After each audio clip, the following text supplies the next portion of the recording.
মহাভারতের যুদ্ধ এক ভয়ঙ্কর সংঘাত, যেখানে মুখোমুখি হয়েছিল ধর্ম ও অধর্ম। যুদ্ধের শেষে যখন ধৃতরাষ্ট্র ও গান্ধারী যুদ্ধক্ষেত্রে পৌঁছান, তখন দেখেন সামনে পড়ে আছে তাদের প্রিয় সন্তানদের নিথর দেহ। গান্ধারী, যিনি চোখে কাপড় বেঁধে স্বামীর মতো অন্ধ জীবন বেছে নিয়েছিলেন, সেই গান্ধারী আজ শুধুই একজন মা, যিনি হারিয়েছেন তার 100 পুত্রকে। এই বেদনায় ভরা হৃদয় থেকেই জন্ম নেয় এক অভিশাপ, এক এমন ভবিষ্যৎবাণী যা ইতিহাসের গতিপথ পাল্টে দেয়। যুদ্ধের পর কৃষ্ণ যখন তাদের সান্ত্বনা দিতে আসেন, গান্ধারী তার সামনে দাঁড়ান। তিনি বিশ্বাস করেন কৃষ্ণ চাইলে এই যুদ্ধ থামাতে পারতেন, কিন্তু তার নীরবতা দেখেই গান্ধারী উচ্চারণ করেন সেই ভয়ঙ্কর অভিশাপ, যেমন আমার বংশ ধ্বংস হয়েছে, তেমনি একদিন তোমার যাদব বংশ ধ্বংস হবে। তারা নিজেরাই একে অপরকে হত্যা করবে। তুমি কিছু করতে পারবে না, শুধু দেখতে পারবে। শ্রীকৃষ্ণ হাসি মুখে সেই অভিশাপ গ্রহণ করেন। নমস্কার বন্ধুরা, ভাস্ট হিন্দু চ্যানেলটিতে আপনাদের সকলকে স্বাগত। আজকের এই ভিডিওতে আমরা জানব দ্বারকার উত্থান পতন এবং আধুনিক বিজ্ঞান কিভাবে প্রাচীন কাহিনীর সত্যতা উন্মোচন করেছে।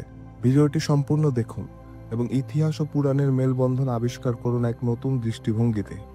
বাংলাদেশ এবং ভারতের পশ্চিম উপকূলের কাছেই এক রহস্যময় শহর, যার নাম শুনলেই চোখের সামনে ভেসে ওঠে সোনালী প্রাসাদ, অলৌকিক মন্দির আর অনন্ত রহস্যে ঘেরা জলজগৎ। এই শহরটি হলো শ্রীকৃষ্ণের রাজ্য, দ্বারকা। হাজার হাজার বছর আগে যা গড়ে উঠেছিল অলৌকিক শক্তিতে, আজ তা হারিয়ে গেছে সমুদ্রের তলদেশে। কিন্তু এই শহর কি শুধুই একটি পৌরাণিক গল্প, নাকি এর গভীরে লুকিয়ে আছে বাস্তব কোনো ইতিহাস?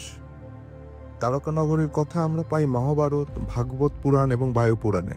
শ্রীকৃষ্ণ যখন কংসকে বধ করে মথুরা থেকে ফিরে আসেন, তখন যাদবদের নিরাপত্তার জন্য তিনি গড়ে তোলেন এক অদ্ভুত শহর, দ্বারকা। দ্বারকার অর্থ দ্বার বা প্রবেশদ্বার। এটি ছিল দেবলোকে প্রবেশের গেটওয়ে।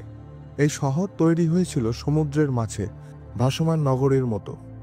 সেখানে ছিল সোনা রূপার প্রাসাদ, মণিমুক্তার অলংকার, সুগঠিত রাস্তা, ঝর্ণা এবং আরও অনেক কিছু।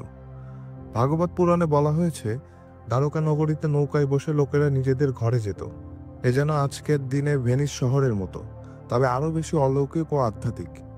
শ্রীকৃষ্ণের মৃত্যু শুধুমাত্র একটি দেবতার প্রস্থান নয়, ছিল এক যুগের শেষ, দাপর যুগের অন্তিম প্রহর। কৃষ্ণের মৃত্যুর পর যাদব বংশে শুরু হয় গৃহযুদ্ধ। আত্মনাশ, লোভ এবং অভিশাপে দ্বারকা নগরী এক গভীর সংকটে পড়ে। মহাভারত বলছে, কৃষ্ণের মৃত্যু 7 দিনের মধ্যেই সমুদ্র তার রাজ্যকে গিলে ফেলে। বায়ু পুরাণের বর্ণনা মতে, সমুদ্র গর্জন করে উঠে শহরের চারপাশ ঘিরে ফেলেছিল এবং ধীরে ধীরে তা তলিয়ে যায়।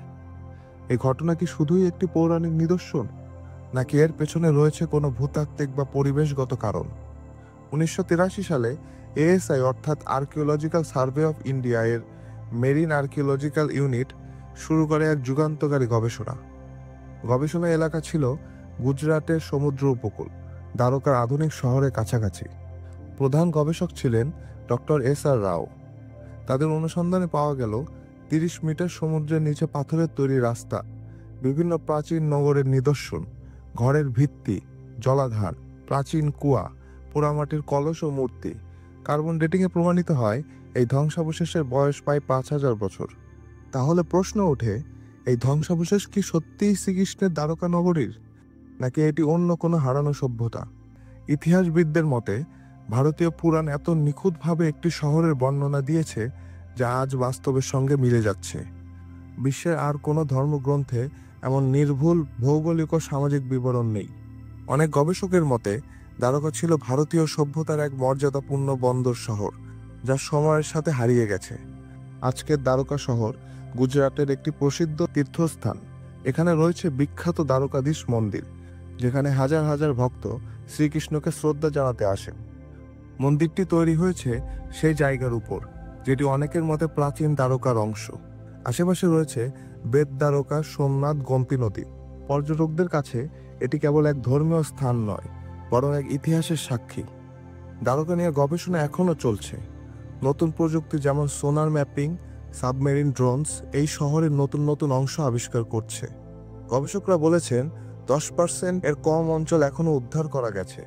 একটি শহর যার কথা আমরা শুধু পুরাণে পড়েছি, এখন বিজ্ঞান তার অস্তিত্ব প্রমাণ করছে। এটাই কি প্রমাণ করে না যে আমাদের প্রাচীন জ্ঞান, ধর্মগ্রন্থ এবং ইতিহাস সবই একে অপরের সঙ্গে যুক্ত। দ্বারকা শহর একটি পৌরাণিক নগরী, যা ছিল স্বর্ণ যুগের প্রতীক, এবং আজ তা ধ্বংসাবশেষ হয়ে ইতিহাসের পাতায় বিদ্যমান। এই শহরের গল্প শুধু শ্রীকৃষ্ণের নয়, এটি মানব সভ্যতার এক প্রাচীন অধ্যায়। ধর্ম, বিজ্ঞান এবং ইতিহাস সব মিলেই দ্বারকা নগরীর রহস্য। আপনি কি মনে করেন, দ্বারকা কি সত্যিই কৃষ্ণের রাজ্য ছিল, নাকি এটি একটি হারানো সভ্যতা যার কাহিনী আমাদের পুরাণে রয়ে গেছে? কমেন্টে আপনার মতামত দিন। ভিডিওটি ভালো লাগলে লাইক দিন, শেয়ার করুন এবং চ্যানেলটি সাবস্ক্রাইব করতে ভুলবেন না। জয় শ্রীকৃষ্ণ।